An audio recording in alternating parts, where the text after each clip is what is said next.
ఇప్పుడు రామచంద్రరావు గారు వచ్చినారు.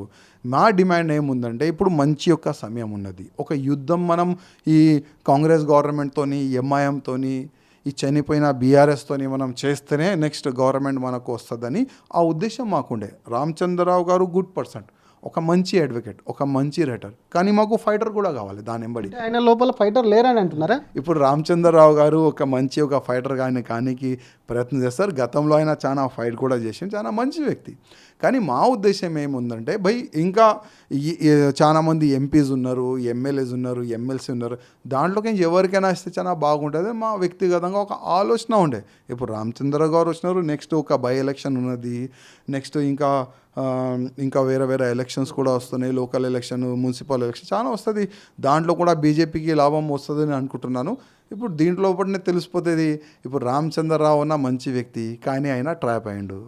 ఇప్పుడు ఆయన ట్రాప్లో ఉన్నాడు సార్. ట్రాప్ అంటున్నారు, ఎవరు ట్రాప్? కేంద్ర ప్రభుత్వమా, రాష్ట్ర ప్రభుత్వం, వ్యక్తుల ట్రాప్? ఇప్పుడు రామచంద్రన్న గారు ప్రెసిడెంట్ అయిన కదా, ఇప్పుడు ఆయన కూడా పని చేయనియరు. కొంతమంది చూడండి మీరు, ఆయన కూడా పని చేయనియరు.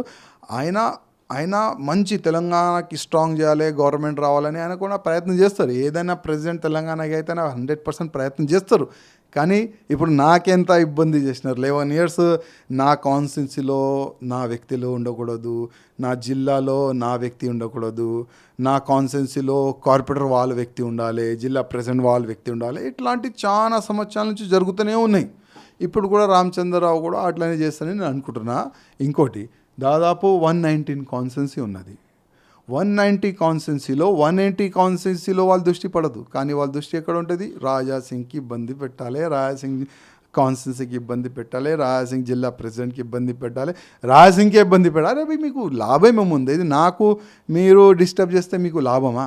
అరే మీకు అంత ఇంట్రెస్ట్ ఉంటే 180 కాన్స్టిట్యున్సీ పైన దృష్టి పెట్టండి. నేను ఎప్పుడు కూడా ఏ పదవికి ఆశ పడలేదు, ఒక పదవి కూడా అడగలేదు. నా హిస్టరీ ఉన్నది. 2014 నుంచి ఇప్పటివరకు నాకు ఇది పదవి కావాలి ఎప్పుడు కూడా అడగలే.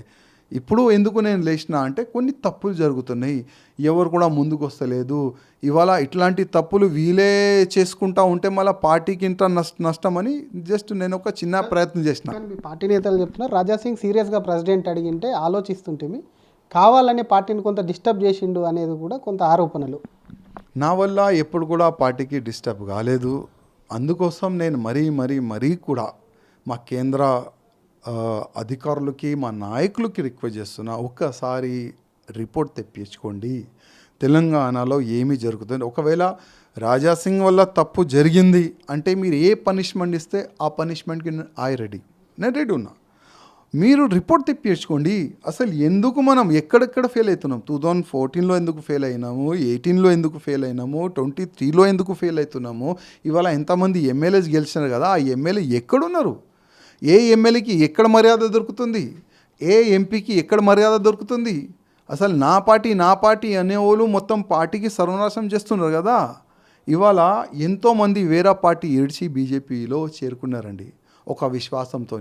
మాకు మా పార్టీలో మర్యాద దొరకలేదు, కనీసం బీజేపీలో పోయిన తర్వాత మాకు మర్యాద దొరుకుతుందేమో అని వాళ్ళు లైఫ్ రిస్క్ తీసుకొని, రాజకీయ రిస్క్ తీసుకొని బీజేపీలో చేరినారు. ఇవాళ ఎంతమంది ఉన్నారు చెప్పండి?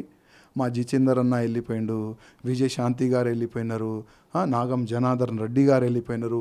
పెద్ద ఫేజ్ ఉన్న వ్యక్తులు బీజేపీలో చేరిన తర్వాత వాళ్ళకి మర్యాద లేదు, సీటు లేదు, ప్రోటోకాల్ లేదు.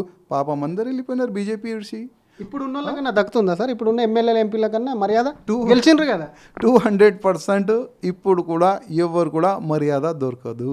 మీరు చూసుకోండి. మీరు వ్యక్తిగతంగా వితౌట్ మీడియా ఒక ఎమ్మెల్యేతో కలవండి, అయ్యా నువ్వు ఎట్లా ఉన్నావు అడగండి, ఆయన బాధలే ఉన్నారు. ఒక ఎంపీతో కలవండి, అయ్యా ఎట్లా ఉన్నావు అడగండి, ఆయన బాధలే చెప్తారు. ఇప్పుడు జస్ట్ మీరు పదవి వద్దండి, ఒక మర్యాద చాలు. బీజేపీలో ఎట్లా ఉందంటే కనీసం ఆయనకి దొరికిన మర్యాద ఇస్తే చాలు, దానికి ఆ మర్యాద ఆయన దొరికితే ఆయన మొత్తం పని చేస్తాడు. ఆయన మొత్తం కాన్స్టిట్యున్సీకి, మొత్తం పార్లమెంట్ క్షేత్రంకి, మొత్తం బూత్ లెవెల్కి ఆయన చాలా స్ట్రాంగ్ చేస్తాడు. కానీ అది కూడా లేదు కదా. అసలు నువ్వు బతుకున్నావా, నువ్వు చనిపోయినావా, నువ్వు ఎక్కడున్నావా అడిగేది కూడా లేదు. అందుకోసం నేను కేంద్ర అధికారులకి, మా నాయకులకి రిక్వెస్ట్ చేస్తున్నా, ఒక్కసారి రిపోర్ట్ తెప్పించుకుంటే నెక్స్ట్ వచ్చే ఎన్నికల్లో తెలంగాణకి బాగుంటుంది. సార్ మీకు అమిత్ షా ఫోన్ చేశాడని కొన్ని వార్తలు వచ్చినాయి, మాట్లాడారు రాజాసింగ్ను, తొందరలోనే వెయిట్ చేయాలి ఇట్లాంటి వార్తలు వచ్చింది. ఫోన్ చేశాడా సార్? దాని మీద ఏమన్నా మీతో మాట్లాడారా? ఇప్పుడు కొన్ని సోషల్ మీడియాలో కానీ కొన్ని ఛానల్లో కానీ ఇట్లాంటి కొన్ని తప్పులు వార్తలు నడిచింది. జస్ట్ టీఆర్పీ పెంచడానికి వాళ్ళు ఎట్లాంటి వార్తలు నడిపించినారా ఏంది అని నాకైతే తెలియదు. కానీ ఆ ఛానళ్ళ వల్ల ఇంకా నాకు కొద్ది లాస్ అయిందండి.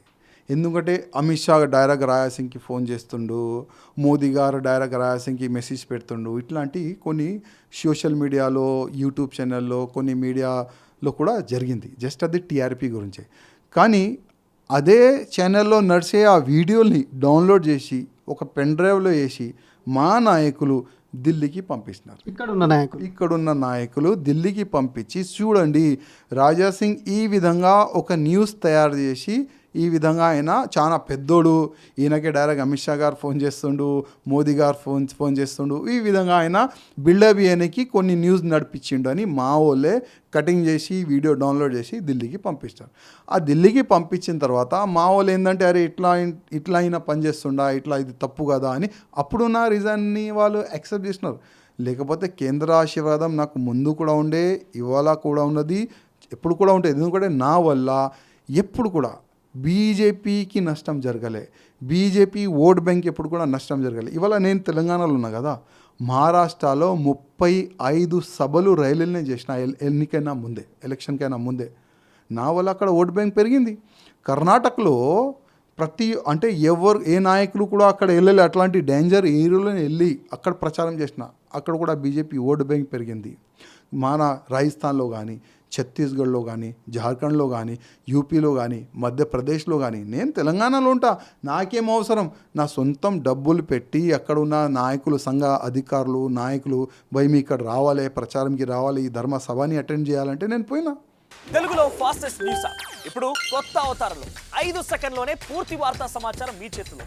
సోషల్ మీడియా ట్రెండ్స్ మీ కళ్ళ ముందుకే live TV and voice search ఆప్షన్స్తో ఇప్పుడే డౌన్లోడ్ చేయండి. యాప్ లింక్ డిస్క్రిప్షన్లో ఉంది.